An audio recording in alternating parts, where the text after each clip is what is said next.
Almirigan Heroes Sage Wisdom, a deeper look from someone who finished your demo. Sage is, and always has been, an event focused on first impressions. A few mid-sized Sonic tubers with minimal investment in the community come by for a couple days, skim through a short portion of a couple dozen already short demos, give raw live impressions, and that's all she wrote. It's understandable, fair one might say. I don't begrudge them for it, it's just what they do, and it's not like they have to do it in the first place. What I do begrudge is what's missing. Many of these projects are serious, multi-year efforts, and even those that are fortunate enough to catch a streamer's eye aren't really getting what they deserve. With Sage Wisdom, my goal is to track down some hidden gems of Sage 22 and give them short, but no less proper, reviews. As a developer, artist, and a sufficient musician myself, who visits the server's showcase channel several times per day, every day, I feel qualified to do the community a service like this, when I feel like it.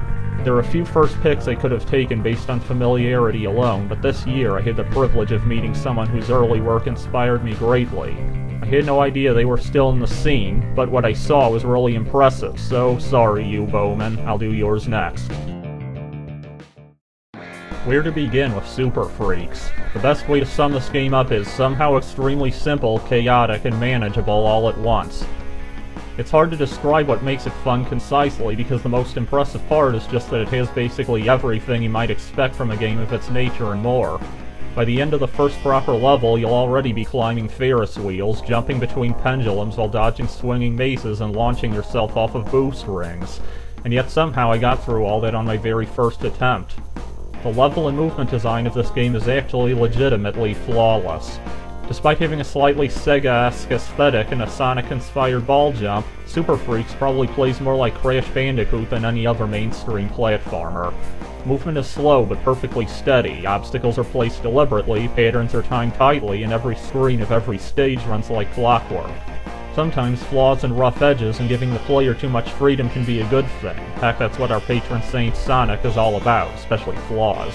But this game takes its rigidity and makes something extremely solid out of it. You're never left wondering what to do next or how to do it for 1 second, and in a way that keeps the pace going just as well as a broken speedometer in a 30-meter leap would.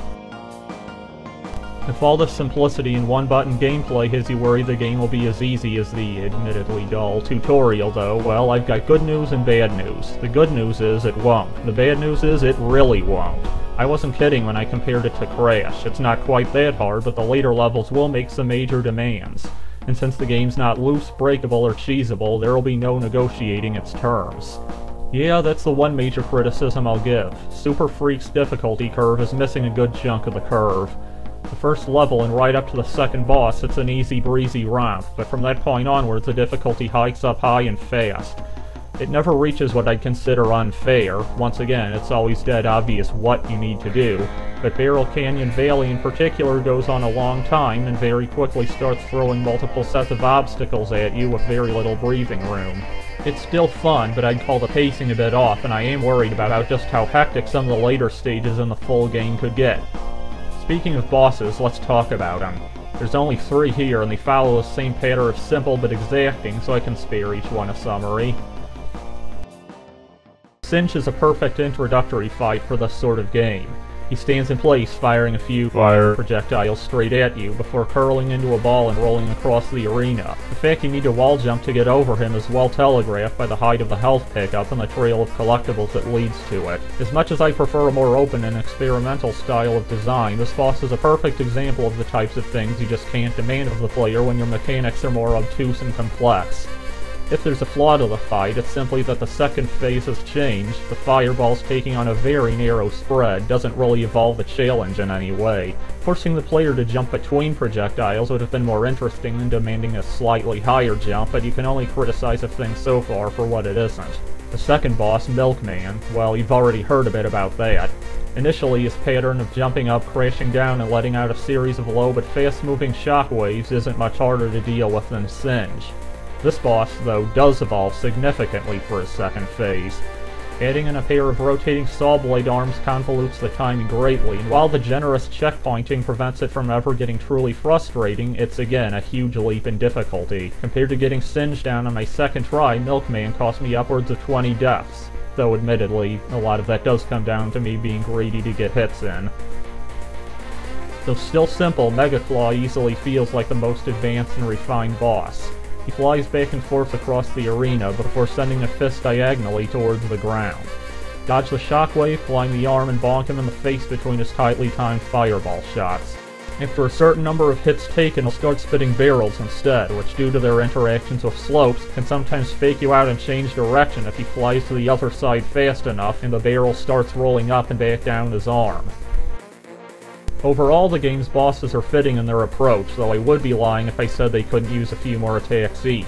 They're all heavily pattern-based, very short patterns, and while the challenge keeps them interesting initially, they aren't super replayable. If you are looking for replayability, each normal stage has 3 trophies hidden inside. They're basically this game's star coins, though aside from just reaching them, sometimes special challenges need to be completed. These challenges mostly consist of collecting these star-shaped pickups in either a time limit or a predetermined sequence. They don't seem to do much of anything, at least not yet, giving not 100% of the demo, but they're fun to go after regardless. That covers about everything gameplay-wise, well, save for a play-by-play of every level, so let's talk a bit about the presentation. It's nothing incredible, honestly, but the developers also stated it wasn't intended to be, and I have already seen some far better sprite work from him. He's described the art style as stylistic suck, intentionally hailing back to the older days of GameMaker and the Yo-Yo Games sandbox. In that regard, it succeeded about as well as any type of retro aesthetic would. It's a far more refined but similarly limited representation of its inspirations. In short, it looks like how you remember them. While the sprite work is good for what it's trying to be though, the character designs are just plain old good in general. At worst, passable. At best, absolutely loaded with charm and personality. There's honestly very little to be said for the soundtrack. The choices are pleasant and fitting, but as far as I can tell, none of it's custom. The argument could be made that this, too, fits the retro GameMaker aesthetic, though considering even many fan games have custom OSTs at this point, it could be seen as a negative. I'll leave that up to you to decide, though I do think a custom soundtrack with general MIDI instruments might have been a little bit better. Sound effects are all cartoon stock, not much to say there either. Effective, fitting, but nothing terribly special. One thing that I really do like about the presentation is actually how the camera's handled. While zooming out for wider sections of level is just as much a gameplay as a presentation feature, it's also not exactly necessary, and I really like how it helps vary up your perspective and sense of scale. It's something you don't always see in projects of this size, so that's pretty neat. For demonstrating some very deliberate design, flawless controls, and a surprisingly wide variety of platforming challenges, Super Freaks Ultimate Edition gets a rating of 8.5 out of 10.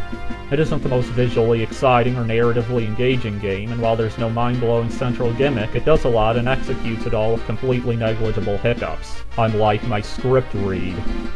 That's all for now. Talk at you later.